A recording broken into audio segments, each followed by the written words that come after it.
Hey y'all, Jamie here with Country Diggers. Today we're going to talk about the pirate pistol. Now, I want to make clear, this is a reproduction. It does not have working parts. The only thing that works is you can cock it and you can dry fire it. That's the only thing that works. It's not even a BB gun, okay? It's not made to fire. Live fire, but you can modify them if you know how. I do not know how, okay? So anybody says, oh, you got to take it apart and all this kind of stuff. Well, I can't take it apart because it is a decorative reproduction. You cannot take them apart. And the only thing that works, as I said, is the trigger right here and the cock and the trigger to dry fire. That's the only thing you can do with it. All right. But anyway, this is a reproduction of an 18th century pirate flintlock. And I'm going to tell you a little bit about it. It is very pretty. It's made of brass and wood. Okay. Very pretty. It does have the pirate picture on there, and I'll put pictures up at the end of the video so you can see it very good. I did buy this one at the antique store in Florida. This is the first one I bought, and I haven't told you about it yet. I mean, I've mentioned it and I've showed it to you, but I haven't told you the history of it, so I'm fixing to. So get ready. All right, I'm going to tell you a little bit about this. This is an 18th century Italian brass flintlock pistol. The original was made in Germany, but here's something about it. This is a non-firing 18th century Italian flintlock pistol in a brass version and is accurately detailed.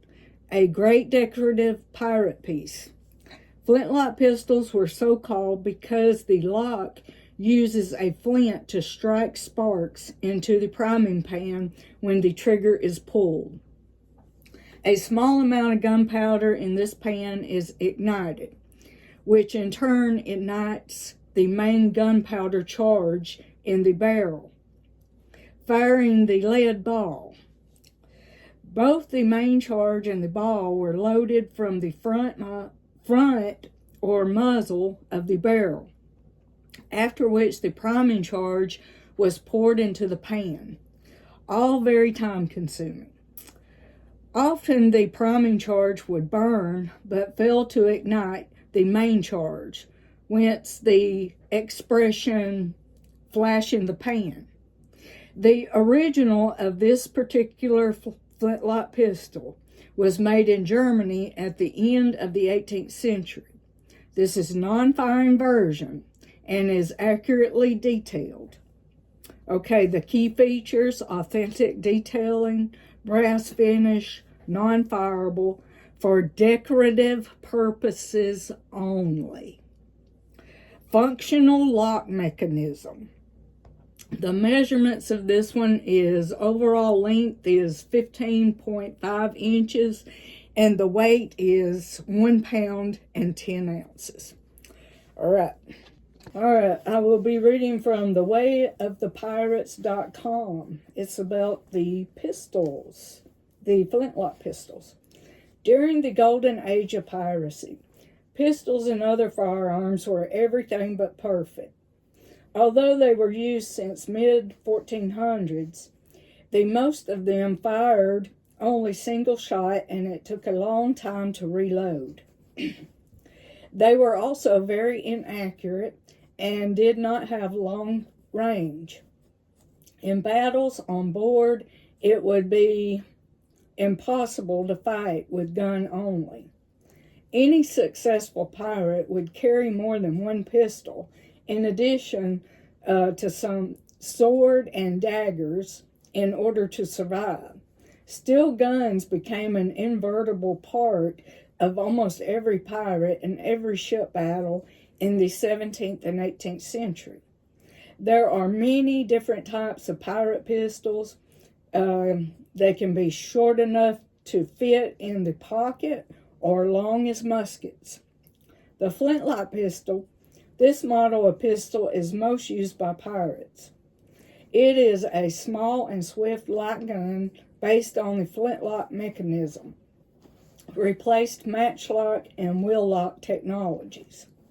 Pistol size proved to be a pretty handful in boarding attacks, as pistols could easily be tied to the belt, and some pirates could wear them a lot, like Blackbeard, who had 6. Flintlock pistols were developed in France in early 1600s. The main disadvantage is that it was particularly hard to load. The multi-barrel pistol. This type of pistol usually has between 2 to 4 barrels, but each barrel was fired separately. It was also based on the flintlock mechanism. There were 2 versions of this model. First, and the most common version, was with each barrel having its own firing mechanism. However, there were multi-barrel pistols that used only one firing mechanism on 2 or more rotating barrels. Multi-barrel pistol was an inexpensive weapon that was privileged. It was an expensive weapon that was privileged just for the rich commanders. Another reason pirates did not often use it was because the pistols were slow and heavy. The volley pistol, just like multi-barrel pistols, volley pistols had more than one barrel. However, volley pistols fired all barrels simultaneously. Volley pistols were expensive, hard to keep, and just like any other gun with more than one barrel, was pretty inaccurate at longer range. Still, the idea of volley pistol was innovative, and used for some modern projectile weapons. Pocket pistol. Just as the name says, pocket pistol is the smallest pirate firearm. Fire weapon, it says, but firearm too. Just like daggers, pocket pistols were a weapon of surprise attack. They were easily concealed, quickly drawn, and deadly. Those of the advantage automatically made them pirate appreciated.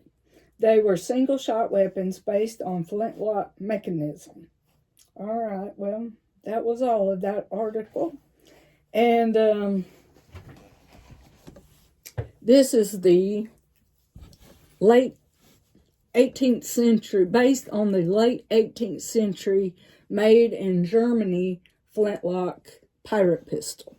This particular one was made in Italy because the reproductions were made, Italy made them. All right, well, hope you enjoyed, and see you back soon. I'll put up some pictures of this one. All right.